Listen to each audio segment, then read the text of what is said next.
thousands of military families are dealing with a water contamination crisis. One child even sent to the hospital because she was having seizures. Now, the cause appears to be petroleum, which many believe came from a military fuel storage area which sits above an aquifer.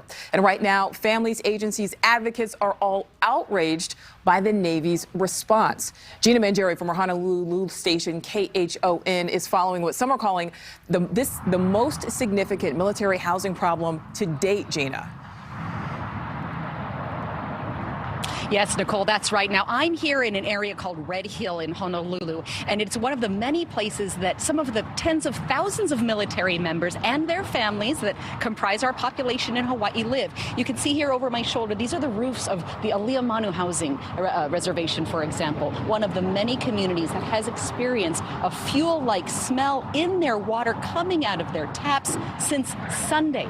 We're on day 5 of this water crisis, and what is still not known is what is the connection between that smell, that fuel that's coming out of their water, and the nearby storage tanks, massive amounts of jet fuel and motor gas fuel that is part of the national security strategy here in Hawaii to supply the military base with their essential fuel services. Those sit in very large tanks nearby, and it's not clear what the connection is yet. But one of the big concerns is right downhill here behind me is the rest of urban Honolulu proper, which, if there has been any kind of contamination into a main tank, a main aquifer, the tens of millions of gallons a day on which the entire island relies, then what? What is the consequence there? Now, it could be something much more targeted than that. We just don't know yet. The Navy is not yet saying. But something has been delivering water that smells tainted, that tastes tainted, that has been reportedly making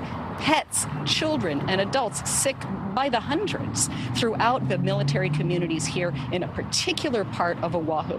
Now, thus far, there have not been any reports from the water systems outside of the military's network of any fuel taste or fuel smells. But the State Department of Health did confirm yesterday the presence of a petroleum product in the tap water at the Red Hill Elementary School, the nearest elementary school here to that fuel storage area.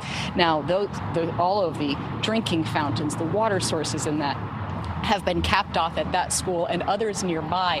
Military families being told, don't drink the water, let it run, trying to run it out of the system. Nicole? Yeah, so many questions left here. Gina, thank you for that. Thank you so much for watching. Make sure to click on the red subscribe button below so you can get more of NewsNation's fact-driven, unbiased coverage.